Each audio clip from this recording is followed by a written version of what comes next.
तो हेलो प्यारे बच्चों, आप लोगों का स्वागत है आपके अपने क्लास लर्न क्लब साइट में। तो आज हम लोग कराने वाले हैं 10th के लिए 20 महत्वपूर्ण MCQ। तो ये आपके एग्ज़ाम में डायरेक्ट टकराने वाले हैं।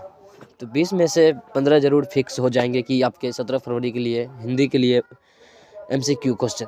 तो चलिए हम सबसे पहले पहला क्वेश्चन लगाते हैं। हमारा पहला क्वेश्चन है, निम्न में से शुद्ध शब्द कौन है? तो इसका राइट आंसर हो जाएगा सौहार्द। इसका राइट आंसर क्या हो जाएगा? सौहार्द। चलिए अगला प्रश्न की ओर बढ़ते हैं। अगला प्रश्न है, विवाह शब्द है, विवाह शब्द है आपका पुल्लिंग। चलिए अगला प्रश्न की ओर बढ़ते हैं।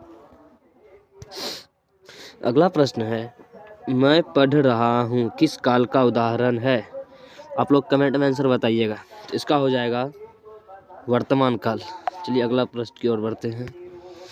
अगला प्रश्न है, लंबोदर शब्द कौन सा समास है? लंबोदर शब्द कौन सा समास है? इसका राइट आंसर हो जाएगा लंबोदर शब्द बहुव्रीहि समास है। चलिए अगले प्रश्न की ओर बढ़ते हैं। अगला प्रश्न है, महिला का पर्यायवाची शब्द क्या होगा? इसका राइट आंसर हो जाएगा नारी। चलिए अगला प्रश्न की ओर बढ़ते हैं। अगला प्रश्न है, एड़ी शब्द का विलोम शब्द क्या होगा? एड़ी का हो जाएगा चोटी। चलिए अगला प्रश्न की ओर बढ़ते हैं। अगला प्रश्न है, अकल पर पत्थर पड़ना मुहावरे का क्या अर्थ होता है? इसका राइट आंसर हो जाएगा बुद्धि भ्रष्ट होना।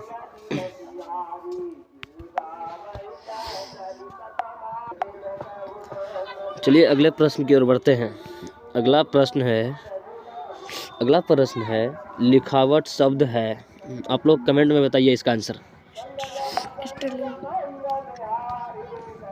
अगला प्रश्न है, श्रीमान शब्द का स्त्रीलिंग रूप क्या होगा? इसका राइट आंसर हो जाएगा श्रीमती। चलिए अगला प्रश्न की ओर बढ़ते हैं। अगला प्रश्न है, शुद्ध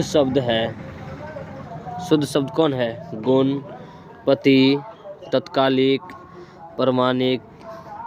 ये गुण नहीं होगा, या ना ही पति होगा, ना ही तत्कालिक होगा। इसका राइट आंसर हो जाएगा प्रमाणिक। चलिए अगला प्रश्न की ओर बढ़ते हैं। अगला प्रश्न है, दिनकर जी कवि के साथ साथ क्या थे? दिनकर जी कवि के साथ साथ क्या हैं? गद्यकार। क्या है? गद्यकार। चलिए अगला प्रश्न की ओर बढ़ते हैं। अगला प्रश्न है, उगते हुए सूरज का देश किसे कहा जाता है? इसका राइट आंसर हो जाएगा जापान को। चलिए अगला प्रश्न की ओर बढ़ते हैं। अगला प्रश्न है, एक वृक्ष की हत्या शीर्षक कविता में वृक्ष की सूखी डाली किसकी तरह थी? तो इसका राइट आंसर हो जाएगा राइफल की तरह। चलिए अगले प्रश्न की ओर बढ़ते हैं। अगला प्रश्न है, कवियत्री अनामिका के अनुसार चौखटे में क्या नहीं अटता था? इसका राइट आंसर हो जाएगा बी क। चलिए अगले प्रश्न की ओर बढ़ते हैं। अगला प्रश्न है, कौन सा महीना माँ के लिए आराध्य देव बन गया था? इसका राइट आंसर हो जाएगा अगहन। चलिए अगले प्रश्न की ओर बढ़ते हैं। अगला प्रश्न है, पापाप्ती किस पर लेटी हुई थी? तो इसका राइट आंसर हो जाएगा स्ट्रेचर पर। अगला प्रश्न है, धरती कब तक घूमेगी शीर्षक कहानी में किसे महसूस होने लगा कि आकाश अनंत नहीं? तो इसका राइट आंसर हो जाएगा सीता। चलिए अगले प्रश्न की ओर बढ़ते हैं। अगला प्रश्न है, सीता के कितने लड़के थे? इसका राइट आंसर हो जाएगा 3। अगला प्रश्न है, तुलनात्मक व्याकरण किसकी रचना है? इसका राइट आंसर हो जाएगा काल्डवेल की। चलिए अगले प्रश्न की ओर बढ़ते हैं। अगला प्रश्न और हमारा लास्ट प्रश्न है, भौ का उच्चारण स्थान कहाँ है? भौ, आप लोग अपने से एक बार बोल करके देखिए। भौ क्या आता है? ओस्ट।